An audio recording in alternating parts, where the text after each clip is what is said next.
Chad Royer. I've been a neighborhood resident for over 4.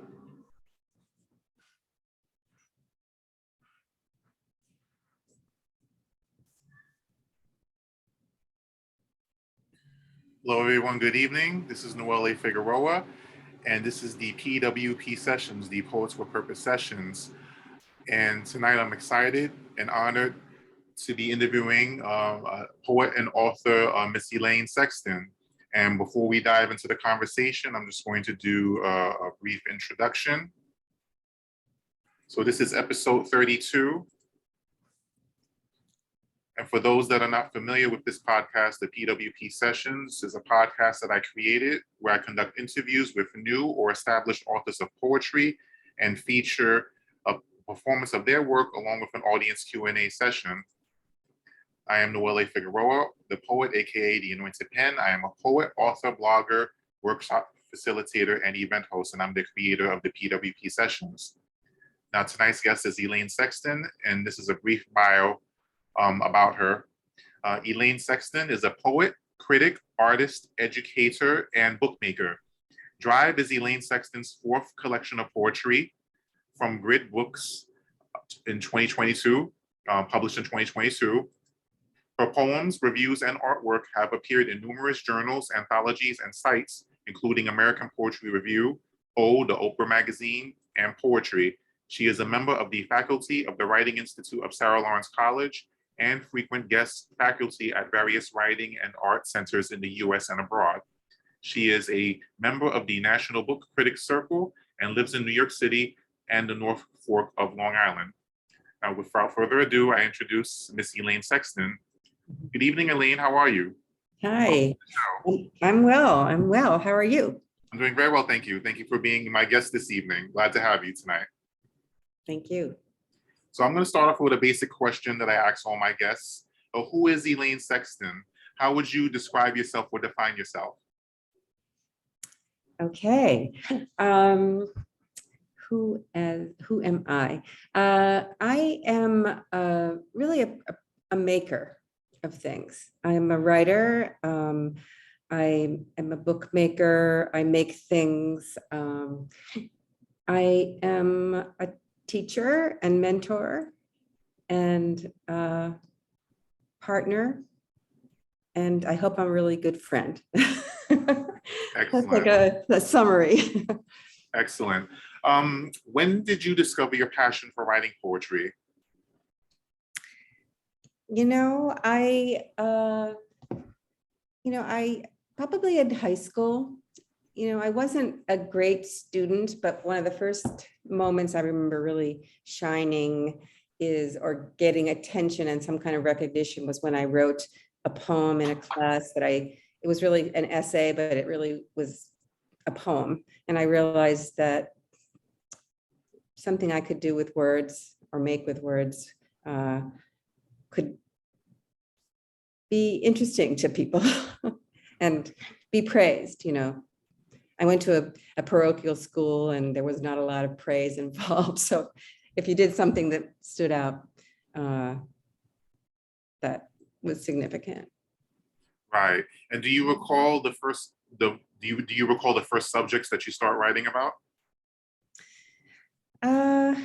I think like a lot of people, at least my first book anyway, was about my family and my growing up. And so that was one subject. I grew up in a very tiny town on the coast of New Hampshire. And so the landscape of the sea was just part of, my background. My backyard was the beach. And so I wrote about that. And then, right after college, I moved to New York City. And so the city and the sea are two landscapes that I write quite a bit about. Excellent. Now, as poets, we each of us have our own, reasons or motivations for wanting to write poetry. What would you say would be what would you say was your motivation to write poetry?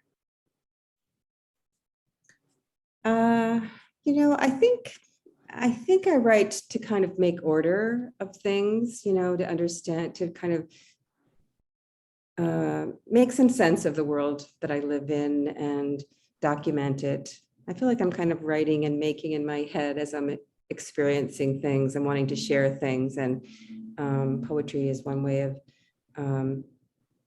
is a documentary art, I think. And when throughout your time as a writer, who or what would you say helped you to develop your skills as a writer? I've had some good teachers. I think reading deeply is one of the biggest influences of things. I've learned the most from reading very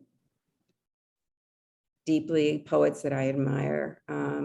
When I was really little, I grew up in New Hampshire, and Robert Frost was, the man. And my mother played a recording of Robert Frost, and I was just kind of enchanted with him very early on. And Elizabeth Bishop was another poet. Again, we were talking the other day about women in poetry, and I'm from a generation where poets. A poet who was really significant to me was Maxine Kumin, another New Hampshire poet who was one of the first women to win a Pulitzer Prize. And she would talk about how when she got poems accepted in the 60s and 70s, she'd get a rejection notice saying, well, we already have a woman poet in this issue. So this was a great poem, but so when there were women poets of significance, Elizabeth Bishop was one. And Edna St. Vincent Millay, going back and back. Anyway, those are some poets that were influencing me. Excellent. Now let's talk about your book Drive. First of all, congratulations on this project. What was the motivation to put this book together? Like, can you describe the process for our audience? This is my fourth collection of poetry, and the first poem that kind of got me thinking about a collection of poems that were, many of which take place in a car, was a poem that I wrote in my previous book. The last poem in my previous book was a poem called Drive, and it was about this third space where you are when you're in a car. And I grew up in New Hampshire and live in New York. And so it was a period when I was driving back and forth a lot. My brother was not well. And so that poem has to do with being in that space that's, not an actual place, right? It's like some place of suspended place. Excellent. So what would you say? Would you say that's the overall theme of the book? Well, I think the theme of the book is what it is to have drive. The word drive I take as a verb and a noun, and what it is to be driven. It's about aging and what it is, why we get up in the morning and what we do with our days. Right. So, and what was the process of putting this book together? I see. Did you deal with directly with a publisher, or would you consider this project to be self-published? No, certainly not self-published. I have a fantastic publisher, Grid Books. It's based in Boston. Poetry publishing is, it's hard to get books published. This is my fourth book, as I said, and my first two books came out with new issues, and my third with Sheep Meadow Press. And this new book, I had sent out, I submitted to a number of places that I thought would be interested in this book. And in an open submission period, Grid Books selected this. And I've been very fortunate because I have a great editor who absolutely loves the poems and is hands-on and really worked with me to choose the right cover for the book. And, sometimes not all presses are like that. So I'm very lucky. I'm ambitious for the book and she's ambitious for the book. And so it's been a really a joy from start to end. Now, was it your intention to deal with a publisher from the beginning? There's there's pros and cons to being self-published and dealing with a publisher. Would you say your experience with a publisher was more along the lines of your personal preference? Yes, that it's an evolving issue. This self-publishing versus being published by a press. I think, I think there's a certain amount of validation that comes with being published by someone other than, someone else recognizing your work and promoting your work and not having to do all the heavy lifting yourself. But in lieu of that, but it's very hard and time consuming, right? I think that's what you're pointing to. There's a lot of very talented poets who are struggling to get a book published and at some point decide, I'm not going to wait to be, all the contests, all the submissions, all the rejections. It's a really hard life to do that. So I can understand when people turn and decide to publish their own books. And, printing has become, the availability of self-printing is it's so easy to do now that many people choose to do that. So I think if I had sent my book out year after year, if I spent 3 or 4 years sending it out and not getting any attention, I might have considered that route. Definitely. Yeah. As for myself, I chose self-publishing and more along the lines of a personal. I found personal freedom in that, and in terms of my expression and having the option to choose who my audience is and how I present my books. Since each method does have its pros and cons and benefits. There's never, I don't think there's necessarily a right or wrong way to publishing. It's all about what your personal preference is and what works for you at the end of the day. It's true. When I've heard horror stories from people with working with their presses, and they, if you publish yourself, you have control over every aspect of it, right? And so you have to be lucky to get a press that's like-minded and wants what you want for your book. So so I can definitely see how you would come to that conclusion. Yeah, definitely. Of all the subjects that you write about, are there certain subjects that you gravitate to over others?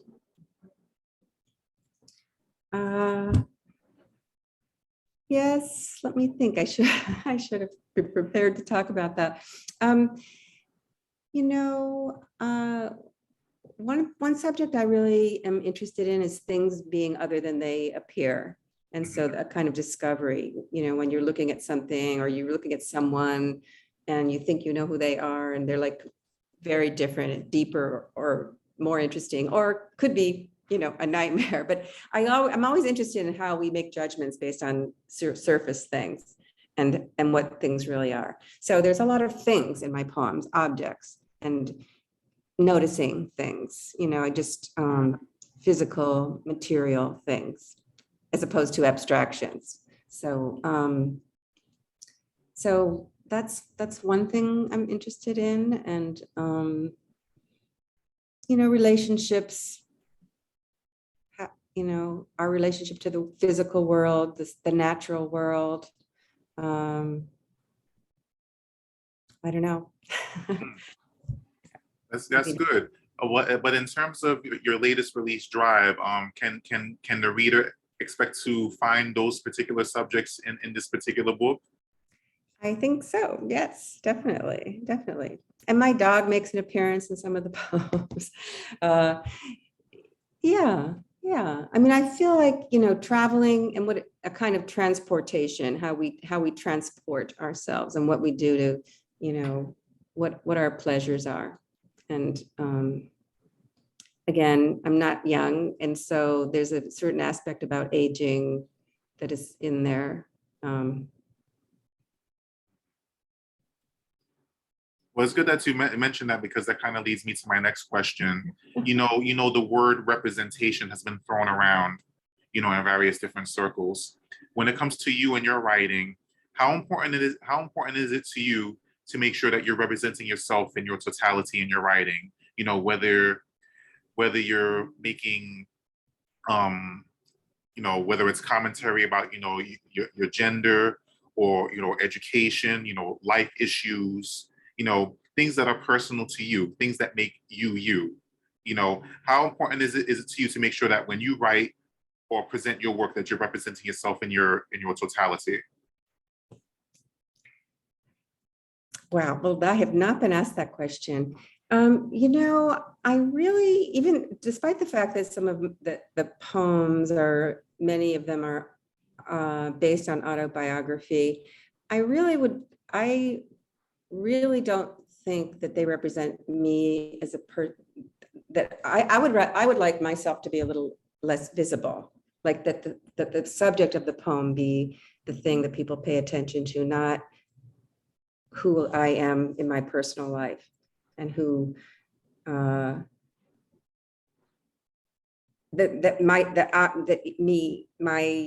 person, my age, my gender, my orientation be represented in the work. I think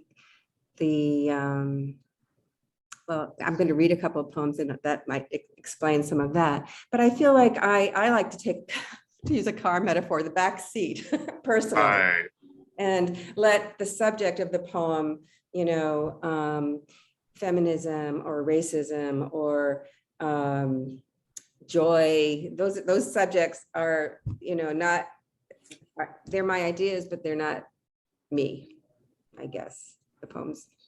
I don't know. So would you say, so is it safe to say that when you write, when you present your work, do you feel that, you're presenting your work in the way that you choose to express it? Absolutely. Yes. That's what it is to get a poem out there in the world is, that's what I want to be out there. Excellent. Now, out of all the poets that you may have encountered, during your writing career, are there any poets in particular that stand out to you that you would consider to be your inspiration? Well, as I said, Elizabeth Bishop was a key poet for me. I think she had a lot of restraint, and when I think about her poetry and the specificity of her descriptions and the depth of her material is something that I feel really inspired me. But, it's really hard to narrow it down to one, but that would be an original one. Right. Now, going back to your book, your latest book, like once the book was finally completed and you received that first shipment, what was that feeling like for you, to get that finished book in your hand? It's a complete joy. I feel so lucky. I feel so fortunate to be able to write, to have my poems published, to have journals accept them, and to have a publisher get behind it and want to and believe in it. So it's just, I feel like I won the lottery with this press. So it's fantastic. Excellent.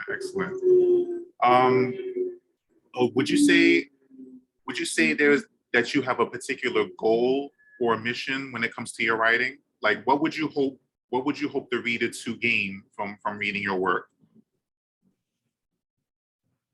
My goal is that to reach an audience, to have readers, to have a poem mean something. The ultimate goal is, someone loves my poem and shares it with someone else, and that person shares it with someone else, and I'd be happy to have a shareable poem. I'd be happy to have a poem someone would put on their refrigerator. That's a goal. Excellent. Now, would you say your experiences with publishers have been overall positive? Like, based on what you've experienced, are there any takeaways or any words of advice that you would like to give our audience tonight in that regard? I've had really mostly good experiences. Again, like everyone, I've had rejections and disappointments, but I've been really lucky. I started a little late in my 40s, so my first book came out later than, traditional. But I would say try to be thick-skinned. That would be my advice. I've had tiny journals reject poems that later came out in fantastic places. And so if you took the early rejections too much to heart and didn't keep sending the poems out, then I would have missed out in that case. And so, believe in your work and, try, when you're submitting work, try to find good homes that are the right homes. A rejection is not a rejection if you're sending a poem to a journal that isn't the right climate for the material, right? Right. So it's tough. It's really tough. You just have to believe in yourself. And another thing is have a posse of friends that you share your work with. It's really important to have someone other than you be waiting for your next poem, right? Yes, definitely. I'm in full agreement with that. It's good to have, a good support system, a good inner circle, and definitely be engaged with other poets definitely helps with being encouraged and supportive in your writing endeavors, for sure. Right. And I do want to add the thing that you do here, being a generous literary citizen, by, promoting the work of other people. I think it always comes back to you if you're, if you put good things out, good things come back to you. So I feel like that's also an important thing. I think that this work that you're doing here. Yes, thank you very much. Yeah, that was definitely my goal from the beginning, to have a forum that was accessible to all writers, regardless of, level of experience, and just have something that's positive and affirming, where everyone can have the liberty to be transparent and be encouraged, to build their writing career or engage in their writing endeavors, regardless of the subject matter or regardless of how skilled or unskilled they maybe feel. I always want people to feel like that their voice matters, and encourage them to be bold with their voice and to be engaging, because we all have something to say, regardless of how different we may be. We have more in common than what we have that makes us different, for sure. For sure. And I believe with that provides this perfect segue to the next segment of this episode. And that is, Miss Elaine, it is time for you to take the mic. Now, at this time, you have space to share up to 5 poems of your choosing, just to give an audience an idea of your writing style and your subject matter. So at this time, the floor is yours. Okay, great. Thank you. Well, I selected a couple of poems. I might shift that around a little bit based on the kind of questions you presented tonight. I'm going to start with one poem. So I think I talked about aging being one of the subjects. And this poem, so this is my book, Drive. The title of this poem is Self-Portrait Between the Car and the Sea. I think I'll stay blonde a while longer. Downshifting for the view today, the engine strains in first gear the way on foot my body climbing the last few steps does. You'd hear it too if the heart had a literal voice, silently pulling for itself. The will wants the body to give it what it wants. How long will these parts last? I put off minding the flags lifting their faces. I watch sea lice split from shell to sand to beach, eased by transition lenses.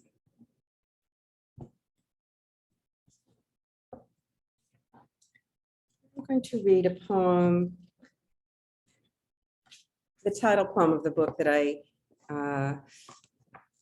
mentioned about this driving back and forth to New Hampshire from New York. Drive.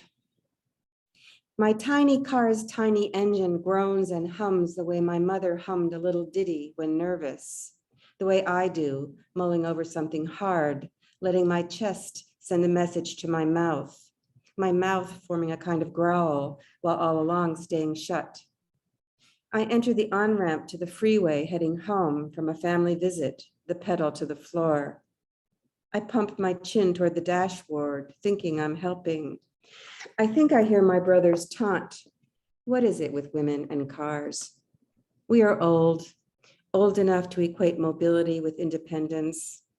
Real wheels take me out of state, escaping the trap I thought was the small town. For this, I left the ocean, I left the trees, I left Eel Pond with seabirds standing on spring ice. Summer surfboards lined up on the berm between the seagrass and the sea. I left my family of origin, my Lucky buried in the backyard, dog heaven, now home to a chalet built by strangers, the chicken coop, the barn gone. When driving, I think of love as a road trip. The soaring, the breakdown, the jump starts, the brand new and old reliable. I'm no mechanic, though I once knew how to change a fan belt sheared to a thread. Here, the air is fresh. My new mutt travels with me, leaving her nose print on the passenger windows the way my old dog did, leaving a spot just clear enough to drive through.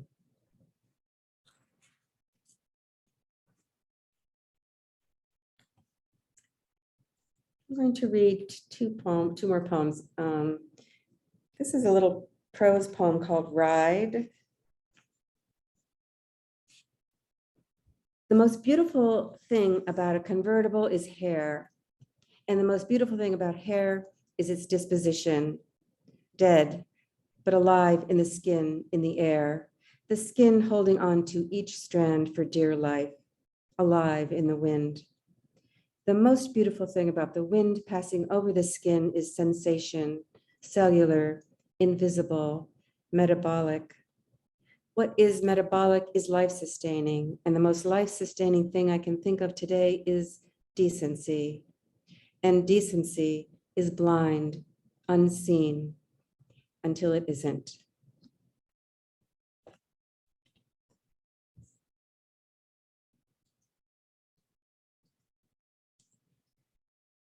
And after read another poem. Again, this is what I planned to read, but I'm just thinking about some of the things you were asking me about tonight, and I'm going to read. Let's see quickly, where is that poem?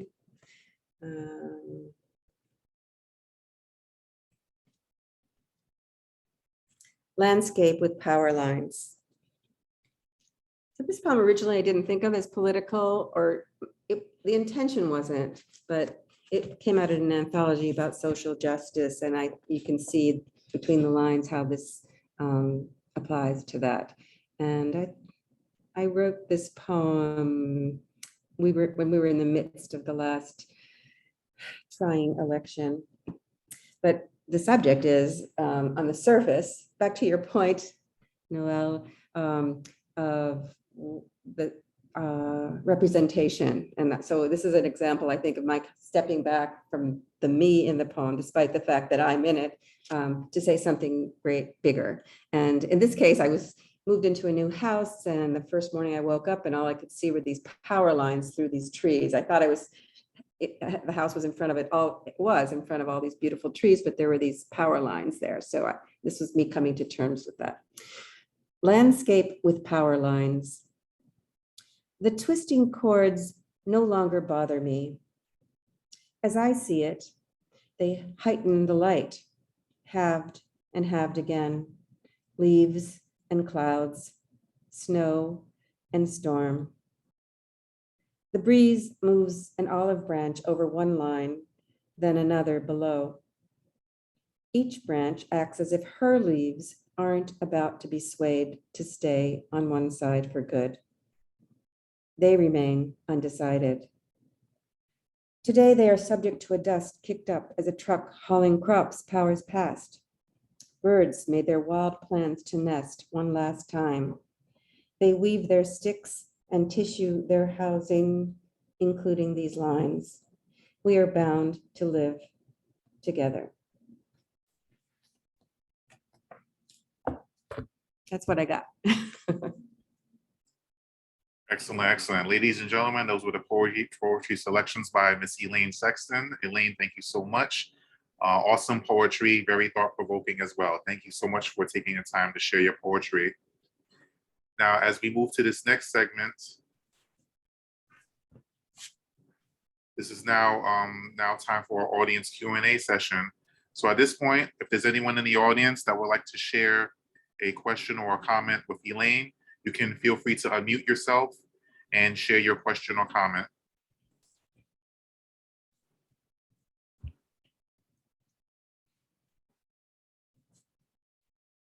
I do have one question in particular. If you could collaborate with any poet, whether living or deceased, who would it be and why? Oh my gosh, collaborate with a living.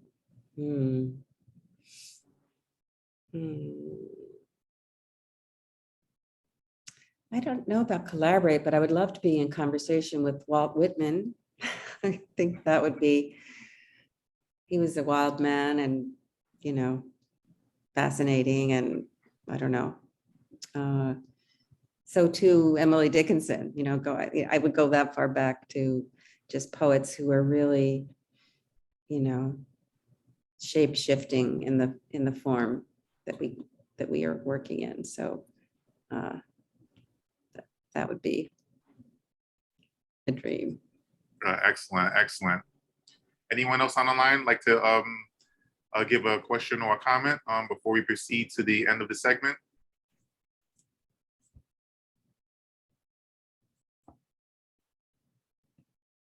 Okay, if there's no other questions or comments, what is next on your agenda, Elaine? Do you have any upcoming projects or events that you would like to make note of to our audience this evening?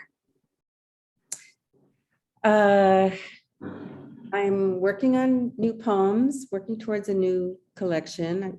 I'm excited about a reading I'm giving next week out in Long Island. So the subject of the book is, the title of the book is Drive, and I'm giving a site-specific reading in a service station, a gas station. A local mechanic in the house where I spend some time is a poet, and he's going to introduce me and set up a reading at his gas station, and some people are going to bring their vintage cars, and so anyway, it's going to be an event.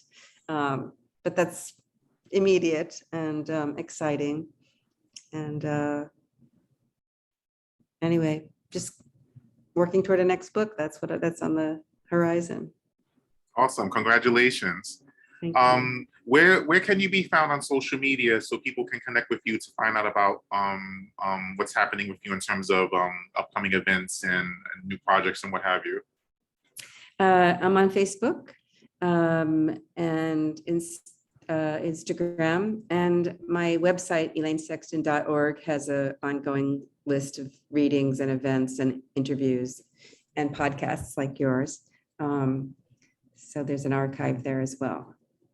Okay, excellent, excellent. Thank you so much. Well, as we close out, there's just one more thing that I like to do as I share my screen, and that is to say thank you. First off, I want to say thank you, Elaine. Thank you for sharing such awesome, thought-provoking poetry. I thoroughly enjoyed it, and I'm sure our audience enjoyed your poetry as well. For more information about Poets with Purpose and the P.W.P sessions, you can connect with the Facebook group Poets with Purpose. You can also follow on Twitter @PoetsWPurpose, YouTube channel of the same name, and also on Clubhouse @The Anointed Pen.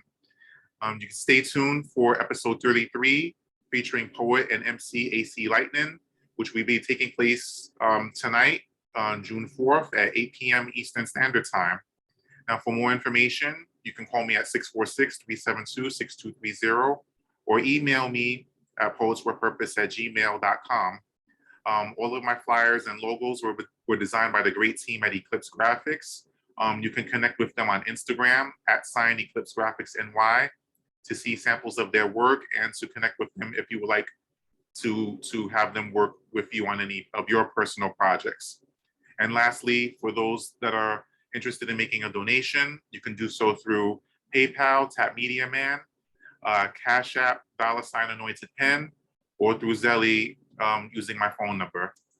And that, ladies and gentlemen, concludes episode 32. Elaine, thank you so much again for your time and your talents. Great poetry, great conversation. This episode will be uploaded to the YouTube channel within the next hour or so, so be on the lookout for that. Thank you all so much for your support and participation. Have a good night and God bless. Thank you.